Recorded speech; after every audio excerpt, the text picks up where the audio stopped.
এই বর্ষায় কলকাতার খুবই কাছে একদম অল্প খরচে মাত্র কয়েক ঘন্টা ট্রেন জার্নি করে আমি আজ তোমাদের এমন এক অফবিট ডেস্টিনেশনের সন্ধান দিতে চলেছি যেখানে পাবে সবুজ ঘন ঝাউ গাছের জঙ্গলের নিস্তব্ধতা, অনুভব করতে পারবে পাখিদের কিচিরমিচির আর ঝিঝি পোকার ডাক।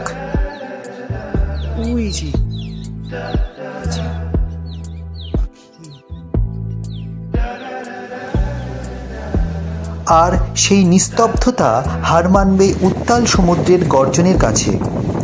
পেয়ে যাবে একেবারে নিঃসঙ্গ সবুজ ঝাউবনে ঘেরা সোনালি বিস্তীর্ণ সমুদ্র তট। রাত্রি যাপন করতে পারবে জঙ্গলে ঘেরা একদম প্রকৃতির কোলে দারুণ বিচ ক্যাম্প রিসর্টে।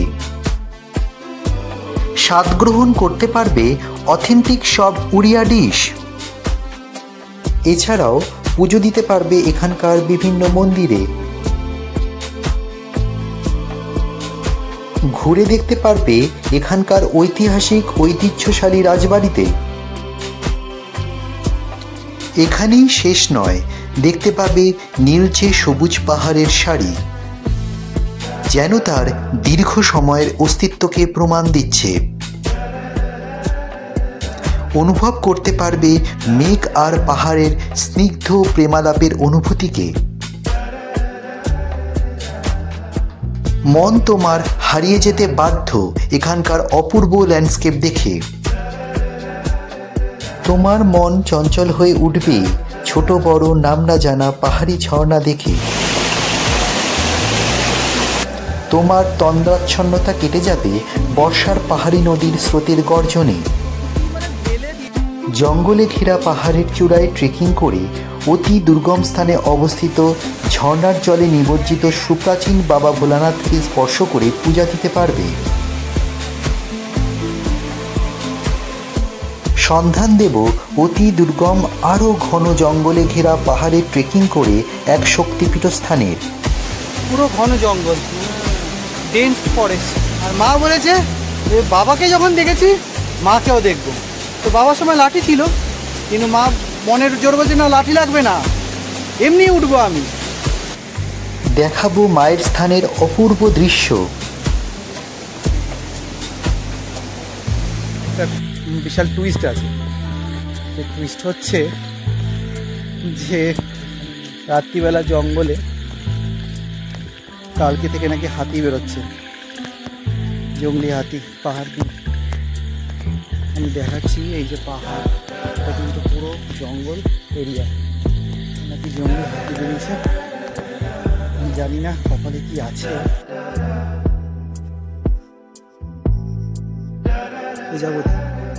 তাছাড়াও এই ভিডিওতে আছে বন্য প্রাণীদের সব হাতছানি, তাই এই দুর্দান্ত অ্যাডভেঞ্চারাস সম্পূর্ণ ভিডিও সিরিজটার সাথে থাকো। কেউ দেখাবে এরকম এতটা লাইফ রিস্ক করে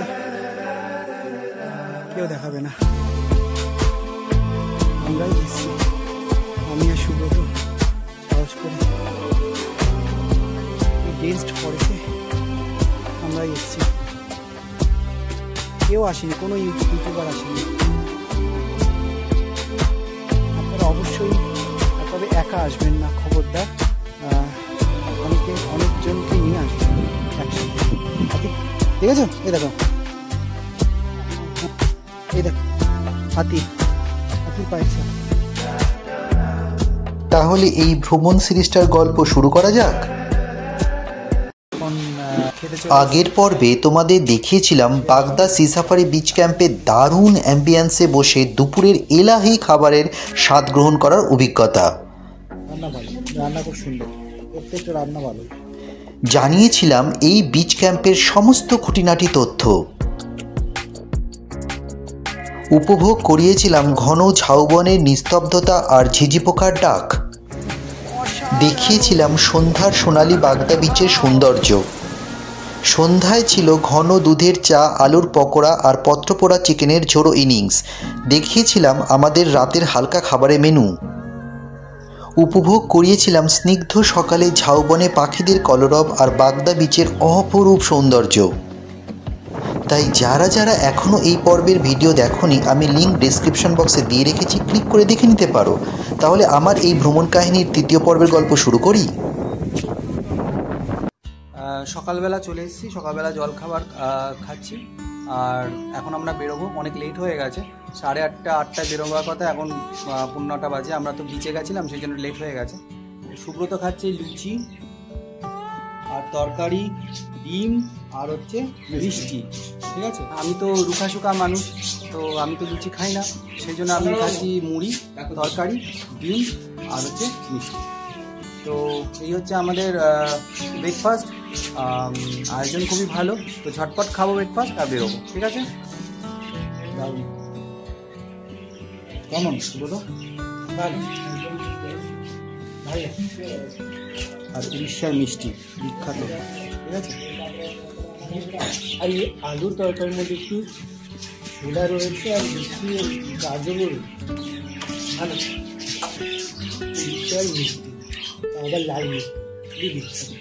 টেস্টটাও দাম, কালকে রাতেও একটা টেস্ট করেছিলাম, এটা ভালো।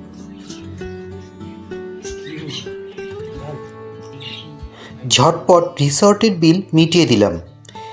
এই 3 দিনের ভ্রমণ সিরিজে এই গাড়িটা আমাদের রথ, আর পূর্ণদা আমাদের সারথি। উড়িষ্যার বাগদা সি সাফারি বিচ ক্যাম্পকে বিদায় জানিয়ে আজকের অফবিট উড়িষ্যার বালাসোর ভ্রমণ শুরু করে দিলাম। সাথে আছে আমাদের এই ভ্রমণের সারথি পূর্ণদা। তোমরা এই ভ্রমণ কাহিনী প্রথম পর্বেই দেখেছো যে পূর্ণদার গাড়িতেই আমরা বালাসোর স্টেশন থেকে বাগদার এই বিচ ক্যাম্পে এসেছিলাম। আমি পূর্ণদার ফোন নাম্বার ডেসক্রিপশন বক্সে দিয়ে দেবো, চাইলে দেখে নিতে পারো। হ্যালো গাইস, যারা আমাকে চেনো না, আমি অভিজিৎ, সাথে আছে মা সুব্রত আর অবশ্যই তোমরা সবাই কেমন আছো। আশা করি সবাই ভালো আছো এবং সুস্থ আছো। অভিজিৎ ব্লগস 19 ঘুরতে ঘুরতে খেতে খেতে চলো এক্সপ্লোর করা যাক ইউটিউব চ্যানেলের আরেকটি নতুন ভিডিওতে তোমাদের সবাইকে স্বাগত।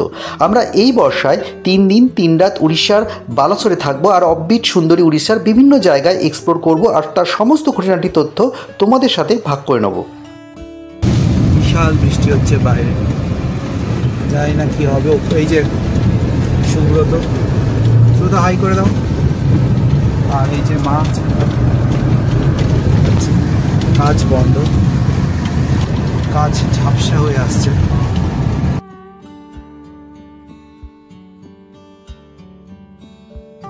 জানি না কত কি দেখতে পারবো, আপনাদের কত কি দেখাতে পারবো। আর দ্রোন তো রাতেই পারলাম না, আমরা দ্রোন নিয়েছিলাম, এত বৃষ্টি, দ্রোনটা একটু ক্ষতিগ্রস্ত হয়েছিল, খুব আমার লাক খারাপ। কিনেছিলাম, কিনে দ্রোন উড়িয়েছিলাম, পিছন থেকে বুঝতে পারিনি, পিছন থেকে পাখি এসে ফার্স্ট টেস্টিংয়েই দ্রোন একদম সজোরে মাঠে পুরো ভেঙে গেছিলো।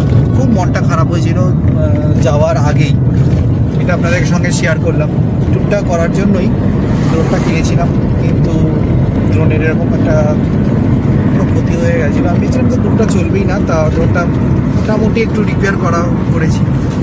যাই হোক, সঙ্গে প্রভু জগন্নাথ আছেন, ভগবান শিব রয়েছেন, তারাই সব কিছু করবেন, আমি তা কিছু না, নিমিত্ত মাত্র।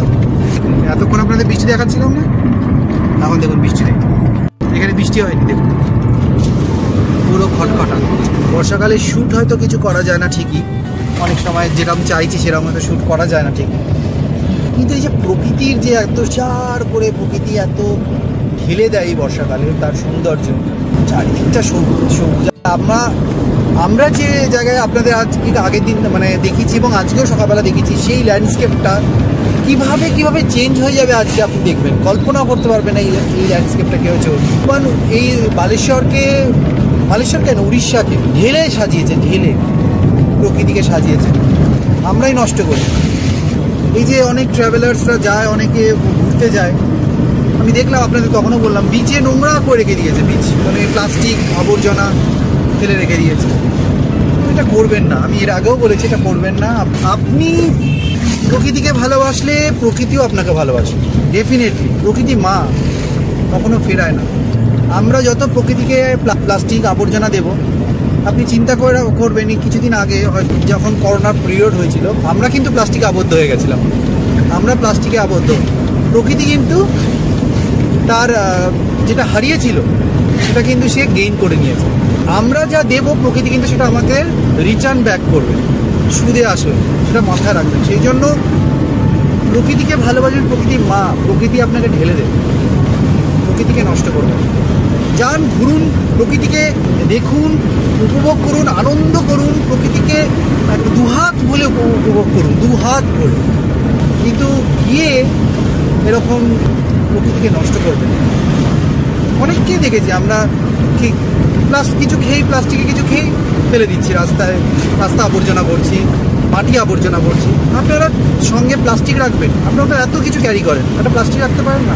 দেখছেন সব জায়গাটা হয়তো ইন্টেরিয়ার জায়গায় হয়তো ডাস্টবিন নেই, কিন্তু একটা প্লাস্টিক রেখে দিচ্ছেন আপনার ব্যাগের মধ্যে, সেই প্লাস্টিকের মধ্যে জমা করবেন, কোনো ডাস্টবিন পেলে ফেলে দেবেন।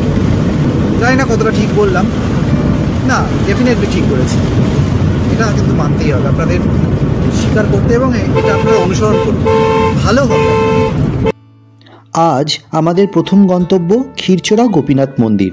বালাসোর স্টেশন থেকে এই মন্দিরের দূরত্ব আনুমানিক ওই 7.5 কিলোমিটার হবে। আর আকাশটা তোমরা দেখছো কি সুন্দর লাগছে, নীল সাদা অ্যাশ কালার দিয়ে প্রকৃতি যেন রঙের ব্রাশ দিয়ে একটা শেড দিয়েছে তার আকাশের ক্যানভাসে, অসম্ভব সুন্দর লাগছে। আজকে আমাদের বালেশ্বরের দ্বিতীয় দিন, তো আমরা আজকে বালেশ্বরের অফবিট জায়গা ঘুরবো, তো আপনাদের দেখাবো। ভিডিও আপনাদের ভালো লাগবে ভিডিওটা, এবং অবশ্যই আশা করব ভিডিওটা পুরোটা আপনারা দেখবেন, সাথে থাকবেন, এই সিরিজটা পুরোটা দেখবেন। আমরা 3 দিন 3 রাত্রি বালেশ্বরে রয়েছি, খুঁটিনাটি সব কিছুই আপনাদের ইনফরমেশান দেবো, যেটা আপনাদের উপকারে লাগবে, কাজে লাগবে, এবং আপনারা একটা ট্রিপ প্ল্যান করতে পারবেন। সমস্ত ইনফরমেশান দেবো, কোথায় কোথায় থাকতে পারবেন, গাড়ি বুকিং, সব কিছু। আমার এই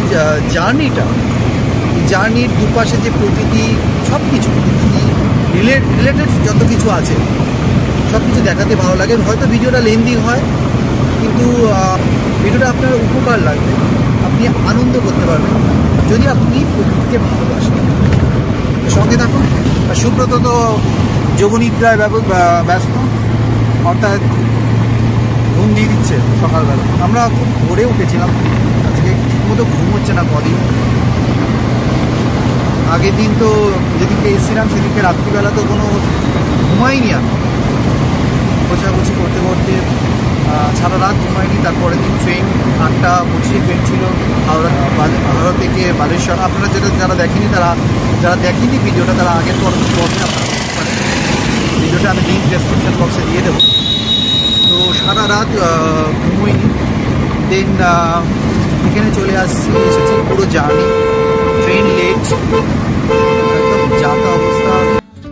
এবার তোমরা দেখতে পাচ্ছ ল্যান্ডস্কেপের এই মঞ্চে কীরকম দৃশ্যপট পরিবর্তন হলো। প্রকৃতির এই নাট্যরূপই তো আমাকে বারবার নতুন করে প্রেমে পড়তে শেখায়। দূরে পাহাড় দেখা যাচ্ছে, অসাধারণ লাগছে। পাহাড় আর মেঘের মধ্যে লুকোচুরি খেলা চলছে। পাহাড়ের যে রেঞ্জটা, পাহাড় থেকে মনে হচ্ছে কোনো দৈত্যপুরী আকাশের মধ্যে মায়া খেলা করছে। আমরা এখন দাঁড়িয়ে আছি ক্ষীরচোরা গোপীনাথ মন্দিরের সামনে। এই মন্দিরের বাইরে জুতো রাখতে 5 টাকা আর গাড়ি পার্কিং করতে 50 টাকা লাগে, আর মন্দিরের ভিতরে পুজো দেওয়ার জন্য ডালা পাওয়া যায়।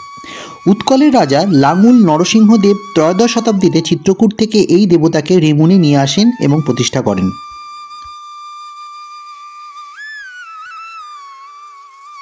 একদা শ্রী মাধবেন্দ্র পুরী রেমুনায় থাকাকালীন জানতে পারেন যে ভগবান গোপীনাথ জিউকে যে ক্ষীরা বা অমৃতকেলির ভোগ দেওয়া হয় তা অতি উৎকৃষ্ট মানের। তাই তিনি মনে মনে ইচ্ছা প্রকাশ করেন সেই ক্ষীরার স্বাদ আস্বাদন করার জন্য, যাতে করে তিনি তার ইষ্ট প্রিয় গোপালকে সেই প্রকার রন্ধন করে ভোগ দিতে পারেন।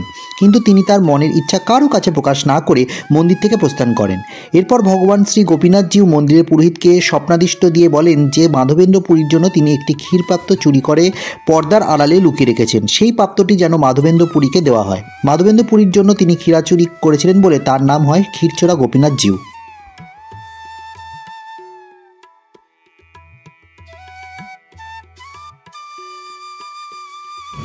এখন আমরা যাচ্ছি হিমামি জগন্নাথ মন্দির। এই চলে এসেছি, তো এখন নামবো হিমামি জগন্নাথ মন্দির।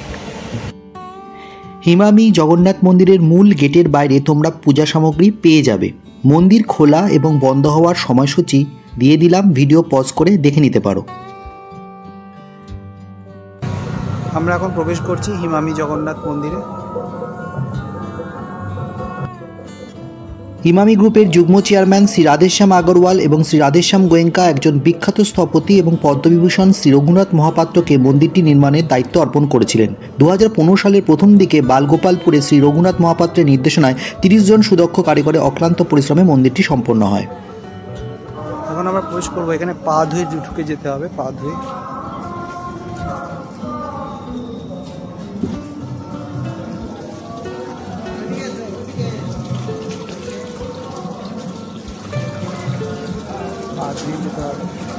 অপূর্ব মন্দির, অপূর্ব, আপনাদের দেখাচ্ছি। এখন ইমামি জগন্নাথ টেম্পলের ভিতরে রয়েছি। এত সুন্দর, মনে হচ্ছে যেন পুরীর জগন্নাথ মন্দিরের ক্ষুদ্র সংস্করণ হচ্ছে এই ইমামি জগন্নাথ মন্দির। এত সুন্দর, এত কাজ, কাজগুলো অসাধারণ কাজ। যতটা পারছি খুব তাড়াতাড়ি আমি তুলছি, ভিডিও করছি যতটা পারছি।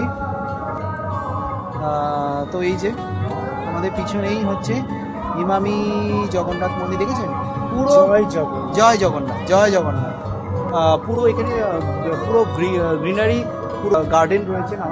এই যে আমার পিছনে মন্দির দেখতে পাচ্ছেন, আর একটা ছোট ছোট সব মন্দির রয়েছে, অনেক ছোট ছোট অনেক মন্দির রয়েছে। মা এখানে গাছ দেখছে, মা হাই করে দাও।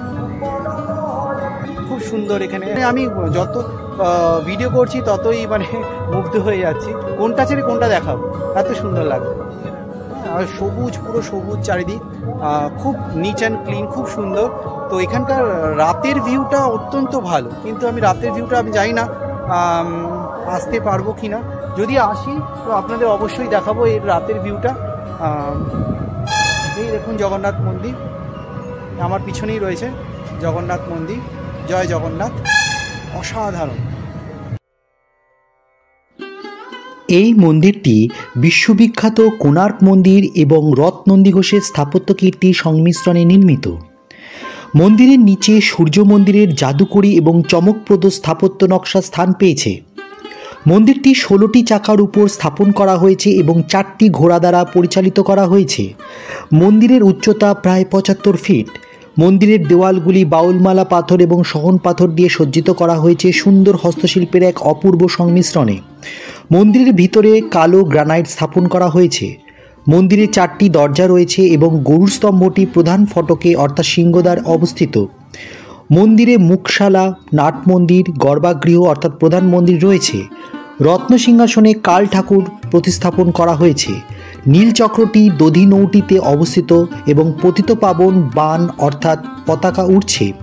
স্থাপত্য ভাস্কর্যের মধ্যে দিশা, দিকপাল, নবগ্রহ, দশা অবতার, দেব, দোষী, নাগ, গন্ধর্ব, কিনহার, নাগলোক, দেবলোক ইত্যাদি রয়েছে।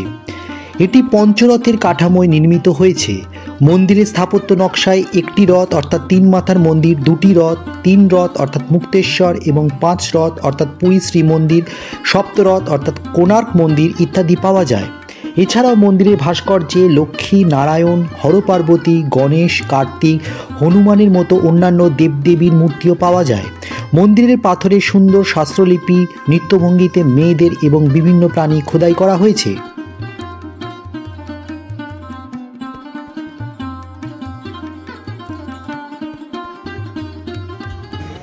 এখন ডাব খাওয়া চলছে। এই যে সুব্রত, এই যে এখানে রাস্তার পাশে মন্দির থেকে বেরিয়ে কাকার কাছে ডাব খাওয়া হচ্ছে। এক একটা ডাব 50 টাকা। কাকা একটু কম নেবে না? কাকা বাঙালি নাকি? হ্যাঁ, কাকার বাংলা দেখেই বুঝতে পেরেছি। কাকা বাঙালি। বাংলাদেশ? বাহ, আমরাও তো বাংলাদেশ। আমার জন্ম এখানে, কিন্তু মারা হয়েছে। ডাব খাচ্ছি।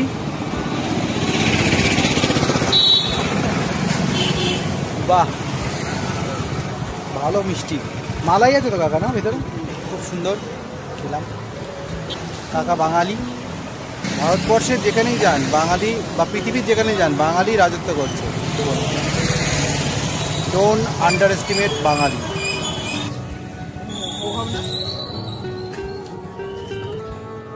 মালাই সুব্রত আমাকে খাই দিচ্ছে। দারুণ খাবার, দারুণ। আসি কাকা, ভালো থাকবেন। এবার যাবো ব্লু লেক। এবার কি ব্লু লেক? চল, দাদাকে প্রসাদ দিয়ে দেন। এবার যাবো ব্লু লেক। রাস্তা তো জব্বর খারাপ, যেখানে যায় রাস্তা কিন্তু খারাপ এখানকার। আচ্ছা বলে দিই, বালাসোর স্টেশন থেকে হিমামি জগন্নাথ মন্দিরের দূরত্ব ওই 10.5 কিলোমিটার ছিল, আর ব্লু লেক প্রায় 15 কিলোমিটার। আর সমস্ত অভিযোগ, সমস্ত ক্লান্তি মলিন হয়ে যায় প্রকৃতির এমন অপরূপ রূপ দর্শন করার পর।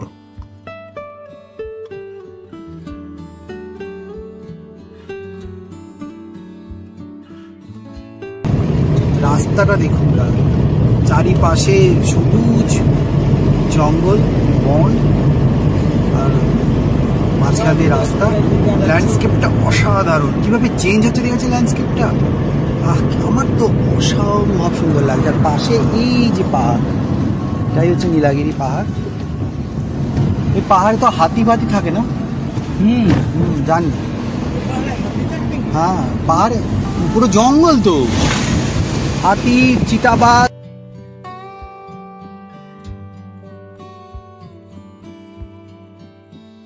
এখন আমরা ব্লু লেকের সামনে রয়েছি, আর আমার পিছনেই তোমরা দেখতে পাচ্ছ ব্লু লেক। অসাধারণ লাগছে না? জলের কালারটা এমন, ব্লু তো বলছে কিন্তু আমার তো সবুজ, পুরো ডিপ সবুজ, ডিপ গ্রিন। আর পাহাড়ের রিফ্লেকশনটা পড়ছে জলের মধ্যে, অসাধারণ লাগছে। একটা কি ভিউ, সবুজ পুরো।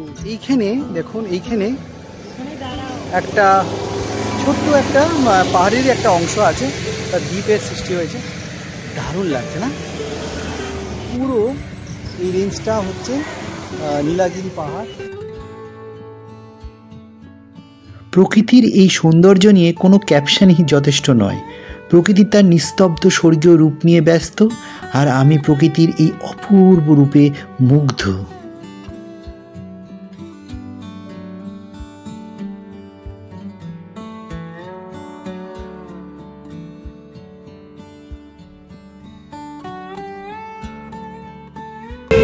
আমরা এখন যাচ্ছি নীলাগিরি জগন্নাথ মন্দিরে, নীলাগিরি জগন্নাথ মন্দির এবং নীলাগিরি রাজবাড়ি। এখন আমরা পথেই আছি। এই রাস্তাটা ভালো। দূর ওই পাহাড়ের কোলে তরি ভাসে মনে, কাব্যের ঝর্ণা পাহাড়িয়া গান বুনে, মনতরি ভেসে যায় গ্রাম ঘেঁষা বন বেয়ে, পাহাড়ি ফুলের ঘ্রাণে অলি আসে ধেয়ে। এটা হচ্ছে নীলগিরি বাজার, বেশ জমজমাট বাজার। বালাসোর স্টেশন থেকে নীলগিরি জগন্নাথ মন্দিরের দূরত্ব 20 কিলোমিটারের মতো। এই মন্দিরটি নীলগিরি রাজবংশের রাজা হরিচন্দন দ্বারা নির্মিত হয়েছিল। নীলগিরি মন্দিরের প্রাঙ্গণে মা বিমলা, গণেশ এবং ভগবান শিবের ছোট ছোট মন্দির দেখা যায়। এখন আমরা আছি নীলগিরি জগন্নাথ মন্দিরের সামনে। আমি সুব্রত আর মা এই যে এবার প্রবেশ করছি নীলগিরি জগন্নাথ মন্দিরে। আর আমার পিছনে দেখতে পাচ্ছেন রথ, এখান থেকে রথ, শ্রী জগন্নাথ দেব এখান থেকে রথে চড়েন, এবং ওই যে দূরে দেখাতে পাচ্ছি ওটা হচ্ছে মাসির বাড়ি। ওই মাসির বাড়িতে 7 দিন থাকে, আবার রিটার্ন করে। আমার পিছনে রয়েছে জগন্নাথ মন্দির।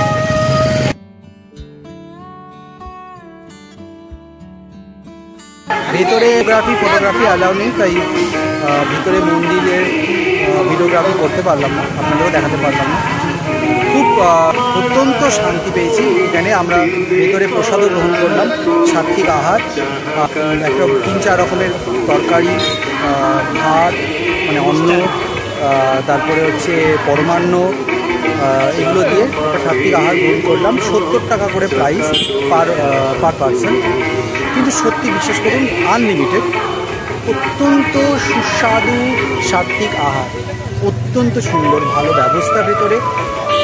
খুব মন শান্তি করে পুজো দিলাম, আমি আর মা। তো এখন আমরা যাচ্ছি পঞ্চলিঙ্গেশ্বর ডুবরু। পঞ্চলিঙ্গেশ্বর আমরা আজকে পঞ্চলিঙ্গেশ্বর স্টে করব। ওখান থেকে দেখি হোটেল নেব, হোটেল পাওয়া যায় কিনা। তো খুব সুন্দর ঘুরছি, খুব সুন্দর। আজ আমরা সময়ের অভাবে নীলগিরি রাজবাড়ি ঢুকলাম না, শেষের দিন তোমাদের দেখিয়ে দেবো, কারণ পঞ্চলিঙ্গেশ্বরে হোটেল পাওয়া নিয়ে সমস্যা হতে পারে। আজকের ভিডিও তবে এই পর্যন্ত। তোমরা ভালোবেসে আমাদের চ্যানেলটি সাবস্ক্রাইব করে আমাদের ইউটিউব পরিবারের সদস্য হও, কমেন্ট করো এবং ভিডিওটা ভালো লাগলে অবশ্যই লাইক আর প্রচুর শেয়ার করো। আর নোটিফিকেশনের বাটনটা অবশ্যই ক্লিক করবে, তাহলে সমস্ত আপডেট সবার প্রথমে তোমাদের কাছে পৌঁছে যাবে। সুস্থ থাকো, ভালো থাকো, আনন্দ থাকো, প্রচুর গাছ লাগাও এবং পরিবেশকে পরিষ্কার রাখো। আবার তোমাদের সাথে দেখা হবে খুব শীঘ্রই এই ভ্রমণ কাহিনীর দমদার অ্যাডভেঞ্চারাস চতুর্থ পর্বে। সো সাথে থেকো, আর ততক্ষণে টাটা।